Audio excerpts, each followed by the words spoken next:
Hi, it's Vic here again from Investor Insights. Today I'd like to give you a background as to what has happened thus far. And this story goes back a long time. Back to the last millennium, in fact. Back in 99, there was an incredible stock market bubble. This was unbelievable. If a stock had the word .com behind it, it was just going to explode.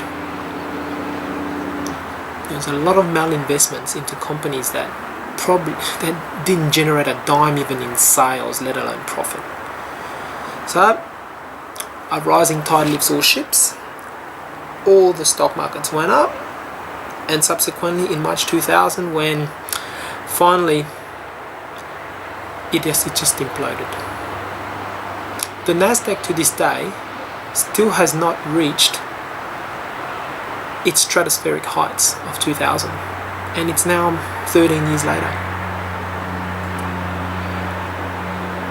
What subsequently followed was a recession, and that recession was supposed to be a cure for all these malinvestments. All the excesses will be washed out through the system. But under the watch of George Bush, these things weren't going to happen. Under any president for that matter, it wasn't going to happen. So the Fed stepped in and cut rates. The economy started healing, a lot of free money flowing around. Things got better. Then, a year or so later, the Twin Towers Bin Laden saga happened. And this time, the country was going to go under. I'm not talking a collapse of the economy, but I'm just going to talk about a huge recession. And it was not going to happen under George Bush's watch. So Alan Greenspan stepped in, cut rates, cut them down to 1%. He held that 1% for a couple of years. And all this free money flowing about had to go somewhere. So it went into, commodities, it went into currencies. That's when gold started its run, from just under 300 to, 1900 2 years ago. Nothing was going to get in the Fed's way of having a sustainable recovery. But unfortunately, all that loose monetary policy, a lot of it, went into housing. And the country went from a stock market bubble into a real estate bubble. Everybody had to own a house. The American dream was supposed to be that if you were living in the States, that you could do whatever that you wanted to do within the confines of the law. You could have whatever job that your abilities would allow you to have. You could be head of a corporation. You could be head of the country. Anybody had the right and the freedom to do what they wanted to do. That's the American dream. Well, that was changed back in 2004, 2005. The American dream then turned into home ownership. If you owned a home, you were living the American dream. And what a false dream that was. There were places in the States that had gone up, that was averaging 20% every single year. Look at California. A $500,000 home, after 10 years, was supposed to return its owner $3 million. Now, that was just unsustainable. The banks were a bit edgy. They didn't want to lend that money. So Wall Street stepped in and organized their own, paid mortgage brokers to buy their mortgages. They encourage very loose lending standards.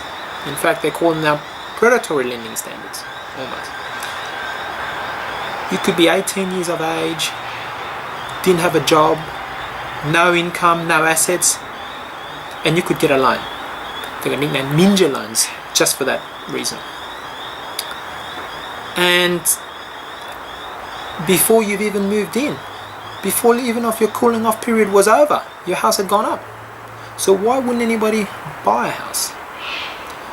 But unfortunately, as with all bubbles, it's always a case of the biggest fool theory.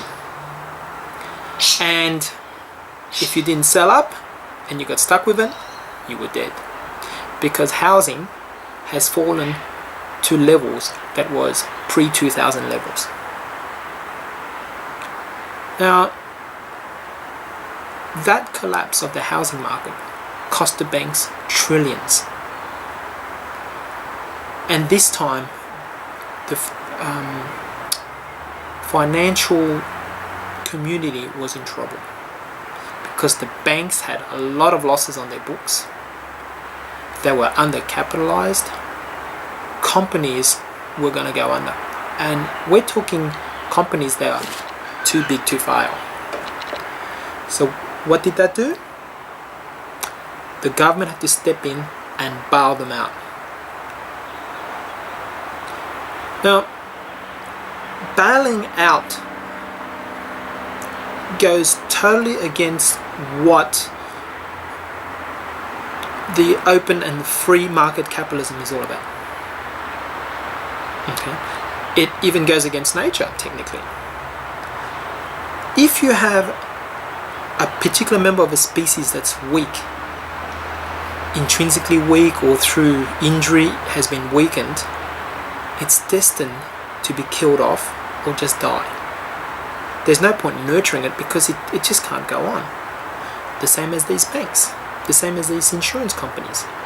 They were bailed out, but they were weak as, whether it was from their malinvestments, their losses, the fact that they were undercapitalized through excessive leverage. It doesn't matter. Those companies should have been allowed to fail. The system would not have collapsed. It may have imploded for a while, but to say that a system is going to collapse, it's a big statement, because those banks may have failed, but others would have stepped up to take over their place and do an even better job. Those banks that didn't partake in these subprime lending, they would have done just fine, and they would have provided an even better lending standard. But no, the government had to step in and bail them out. So all the losses that was basically private, shareholder losses, through these bailouts were socialized. So the losses that these banks incurred now became the government's problem. Silly. But you know what?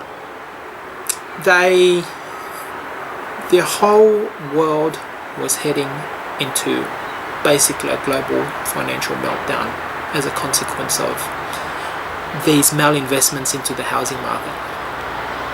Because it wasn't just American investors that got burned. A lot of these mortgages were packaged into these collateralized debt obligations and sold all over the world. I mean, the Republic of Iceland almost went under because it had invested a lot of its people's money into these CDOs. So it wasn't just a localized USA problem, everybody got hit. Now, the Fed again jumped in and had to stimulate. They just cannot accept the fact that the disease was all these malinvestments, all these bad decisions made by corporations and investors. The Fed had to jump in and not allow the disease to run its course. They did not allow for a recession to happen. This should have been a mini depression, but it never really happened. the Fed printed so much money to buy up the government's bonds to keep interest rate low. All this money from the bond market had to go somewhere. The government is buying up, or is still buying up most of the bonds. But the issue is that with bond prices, basically with bond yields being so low, anybody out there is not gonna invest in something that's gonna give them 2% a year or even 1% a year. I mean, that's crazy. So all that money had to fly somewhere else, into commodities, into other currencies, into other countries, and especially into the stock market. Now you've got a situation where you look at a lot of the currencies and they have purely gained because of all this excess liquidity in the States. But it's not just happening in the States, it's happening in Europe. But Europe is a separate story, which I'll get onto another time. All this money out there means that it basically has no value. So, not much value. There's an important concept that I want you to understand, and that goes with anything to do with finances, or the financial word for that. And that is, scarcity brings value. If something is very scarce, say gold, can't find that on the street corner, then it's going to be worth a lot of money. But if you see that it's raining money out there, then that money has no value. And that's what the Fed is trying to do, is to actually devalue their currency. That's what all the central bankers are trying to do, to trying to debase their currency at a race to the bottom. In theory, to encourage exporters or whatever, but the Americans don't make anything. The Australians don't make anything, of note. So it's an excuse. But it's a consequence of all this money printing. But as we look forward, what's happening now is that all these so-called free money, all this loose monetary policy, all this quantitative easing, has now created another huge bubble. And this time, I don't think there's a way out of this one. Many people will tell you there's no way out of this one. The printing of so much debt and keeping rates so low means that the government can fund their debt with very little money. In fact, on $17 trillion worth of national debt in the States, their interest bill last year was, $250 odd billion. That's nothing, that's a drop in the ocean. But something's happened less than 6-7 weeks ago. The Fed Chairman Ben Bernanke announced that if the economy gets better, he's going to look to taper off some of these asset purchases. I know that's never going to happen, but just the mention of it has basically dropped the Aussie dollar 13 cents in 9 weeks. It's caused the bond market to tank. The yields went from 1.9% to now being 2.6%. Now, if you owned bonds, you'd be crushed now. You would be hemorrhaging. So since then, even as recently as last week, he's retracted those words, but it hasn't changed anything. The commentary from the Fed will always be the same, and it will never change. Well, I just said that twice, but by stating that if the economy gets better, we're going to purchase less. If the economy gets worse, we're going to keep on purchasing, if not purchase more. They've been saying that for God knows how long.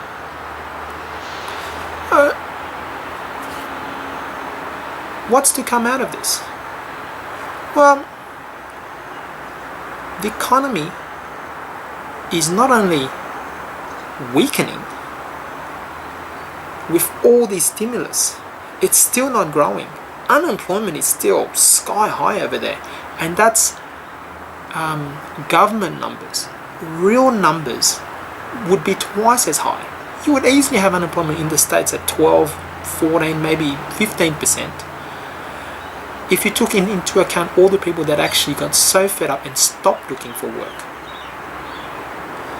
So, where do we stand now? The stock market in the States are at all-time highs, but that's just an illusion. Because there's been record inflows into mutual funds over there, and that money came from people selling bonds. And this is not just one bubble, but two bubbles. The stock market is one bubble, but the other bubble has been in bonds. Now this bond market bubble is coming to an end. I don't know, but it has started. But if the Fed decides to print more money and buy more bonds, it's going to reflate it again. So you might be asking me, what's the problem? If the stock markets are at all-time highs over there, why should we worry? Because there's one aspect of debt that most people don't think about. It has to be paid back. Now with bond yields over there, the 10-year yield going from 1.9 to 2.6, the government's interest bill becomes greater and greater. The government's got to print a whole lot more money to just pay off its debts, or pay off the interest on its debts. And what's happening right now is, in an earlier video I've made, inflation is rearing its ugly head. It's not just in Australia, it's everywhere in the world. Look at gasoline prices. Look at petrol prices here. Skyrocketing. A weakening Aussie dollar, rising oil prices. We've got inflation running rife in this country. When inflation arrives, which it has, but people won't admit it, the central banks, including our RBA, the Fed, the ECB, the Bank of Japan, it doesn't matter. Well, let's just discount the BOJ for now. But all the central banks have to hike rates because inflation, once it gets going, once it gets its claws in, it just escalates and it snowballs and it becomes a disaster. You cannot have prices go up 20% a year if your wage doesn't go up, because there's going to be civil war, right? Sorry, civil unrest because of this. People won't be able to buy things. And this is starting to happen. Inflation is creeping in, although nobody wants to admit it. So you're looking at an implosion of a bond market, and you're looking at a stock market that's so overpriced, although the analysts will not admit it. And in fact, they're all for it. And every time the stock market goes higher, they put up their estimates for the next quarter, and they will just keep on pushing and pushing and pushing until the biggest fool gets caught out holding the most expensive shares. But at the end of the day, common sense has to prevail. People have to be able to make a decision as to how they want to handle this situation that's about to hit us. And therein lies the future set of videos. We have to look at our direct environment. We've got to look at what's creeping up upon us, especially inflation. And we've got to make some very sound investments. We've got to have very effective trading strategies, and we've got to think outside the square, because just buying stocks is not the answer to everything. You then become a lemming. Remember that game? Everybody follows everybody else. It's good when it goes up, but it goes horribly wrong on the way down. So that's what we're up to now. We're up to stock market highs at all-time highs in the US. We've got unemployment just running rife everywhere on the planet, especially in Europe. You've got rising prices, and you basically have whole economies being sustained via loose monetary policy. How's this going to end? Absolute disaster. Because the first bubble that imploded was the stock market bubble. Then it was a real estate bubble. But this time, it's going to be a sovereign debt bubble. It's going to be a bubble that when it implodes, there cannot be a bailout. Because the stock market tech wreck in 2000, people just lost their money. They didn't need a bailout. Well, they needed it, but the government was going to bail out people. In 2008, the banks had to be bailed out. But this time, it's governments that's going to need bailing out. And you tell me who's going to bail them out. These are dark times coming. There are some very grey clouds on the horizon. And I don't know when it's going to happen. It's not a matter of if, it's a matter of when. So brace yourself, and hopefully over the future I'll be showing you ways that you can protect yourself and even profit from this. So until next time, thank you for watching. Subscribe if you enjoy these videos, and you can feel free to drop me an email at any time at realistic.investor.insights@gmail.com. Until next time.